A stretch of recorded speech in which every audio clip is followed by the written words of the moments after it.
Question আসলে এটা মানে আনসার করা টাফ। দেশ তো সবার আগে, এটা আমি সবসময় বলি, মানে দেশের প্রতিনিধিত্ব করার মতন আনন্দ কিছুতেই নেই। বাট সিচুয়েশন যা ডিমান্ড করবে, ওনারা কীভাবে চিন্তা করেছেন আসলে আমি ন্যাশনাল টিমের সেট আপের সাথে নাই এখন বলতে গেলে। অপারেশনের ভাইস চেয়ারম্যান থাকলেও আমি ওইভাবে মিটিং টিটিংগুলো যাচ্ছি না, বা সময় হয়নি আবনি খেলা কারণ আমি জানি না আসলে। তো আমি এটা একদম বলবো না, ডেফিনেটলি জালাল ভাইয়ের একটা চিন্তা করেই উনি বক্তব্যটা দিয়েছেন। তাই আমি মনে করি যে অ্যাজ উনি চেয়ারম্যান, উনি ক্রিকেট অপারেশনের গার্জিয়ান, তা উনি যেটা বলেছেন আমাকে ওইটাই বলে নিতে হবে যে ওনার কথাটাই ঠিক। নট রিয়েলি, সেটাও ক্লিয়ার করছে মোস্তাফিজ আসাম আলী জিম্বাবুয়ের সাথে খেলবে সেটা না, তার ওয়ার্কলোড ম্যানেজমেন্ট করার কথাটা যে জালাল ভাই বলেছেন, তো সেটাও বলেছেন। আমার মনে হয় যে ইটস নট নেসেসারি মোস্তাফিজ প্রথম 2 ম্যাচ নাও খেলতে পারে, বাট হ্যাঁ একটা সেট আপের সাথে থাকাটা, টিমের একটা যেহেতু ওয়ার্ল্ড কাপ যাচ্ছে, একটা টিম ম্যাচে বন্ডিংয়ের ব্যাপারটা আছে, তো এগুলো সব কিছু মিলে হয়তো তারা এটা চিন্তা করেছেন। ইটস নট যে মোস্তাফিজ না খেললে আমরা জিতবো। আমি মনে করি তাসকিন না খেলে যে বাংলাদেশ জিতবে এটা কোনো কথাই না, বা অন্য কোনো একটা টপ বার্ডার ব্যাটসম্যান যদি না খেলে জিতবো না। বাট হ্যাঁ টিমের জন্য যে তারা, আমি যেটা বললাম, যেটা তারা প্ল্যান করেছেন, এই প্ল্যানটা তো আমি জানি না, সুতরাং আমার এক্সিকিউট করা বা আমার বলাটা তাদের এগেইনস্টে চলে যাবে ইনডেফিনেটলি, কারণ আমি তো জানি না। যদি আমি জানতাম তাহলে আমি হয়তো আরও ক্লিয়ারলি বলতে পারতাম। বাট যেটা জালাল ভাই বলেছেন মোস্তাফিজের ওয়ার্কলোডকে ম্যানেজ করা, সেটা একটা বড় ব্যাপার সত্যি কথাই। কারণ এর আগে সত্যি কথা একটা ওয়ার্ল্ড কাপে কিন্তু দেয়ার এক্সোস্টেড ছিল, তারা তাদের পারফরমেন্সে এক্সোস্টের কারণে তার পারফরমেন্স ভালো হয়নি। কারণ আপনি জানেন যে গত টি-20 আমরা ভালো করিনি, সুতরাং আমাদের জন্য একটা অপরচুনিটি বাংলাদেশ ক্রিকেটের জন্য যে এই ওয়ার্ল্ড কাপে আমরা আমাদের শোকেস করতে পারি আমাদের পারফরমেন্স, সেটার জন্য আমরা সবাই মুখিয়ে আছি। আর ক্যাপ্টেনের সঙ্গে একটা ইন্টারভিউ দিয়েছে যে এক্সপেকটেশনের কথা ব্যাপারে বলেছে, ও যেটা মিন করেছে আমি মনে করি যে অনেক সময় বেশি এক্সপেকটেশন টিমের জন্য একটা বার্ডেন হয়ে যায়।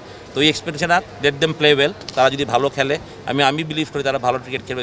কোয়াইট স্ট্রং সাইড ইন টি-20 নাও, আমি বিশ্বাস করি বাংলাদেশ টিম ভালো খেলবে এবং তারা যারা প্রেশারলেস ক্রিকেট খেলে সেটাই আমি চাই। সবখানেই আছে, প্রিমিয়ার লিগেও শিখার আছে, আজকের একটা সিনারিও শিখার হইতে পারে, সেটা কোনো ইয়ে নাই। হয়তোবা উনি এটাকে ওইভাবে মিন করেননি। উনি বলেছেন মোস্তাফিজ এত বছর ধরে ওখানে খেলছে, আর মোস্তাফিজ এখন তো আর মানে she is not like Tanzim Sakib anymore, ও এখন মোস্তাফিজ এখন অনেক বড় নাম বিশ্ব ক্রিকেট, এমন না যে অনেক বছর রেখেছে। হয়তো জানবে ওই অ্যাঙ্গেল থেকে কথাটা বলেছেন যে মোস্তাফিজ এক্সপিরিয়েন্স যেটা আছে, ইন্ডিয়ার এখন অনেক ইয়াং বোলাররা ওর থেকে ওর কাটার বা এরকম চিঠি শিখতে পারে, ওই কথাটা এটাই বলেছে। এটা অন্য কোনো মিন করাটা কোনো আমার মনে হয় না ঠিক হবে। But end of the day যেটা আমি মনে করি যে দেশ সবার আগে, এটা মাথায় নিতে হবে।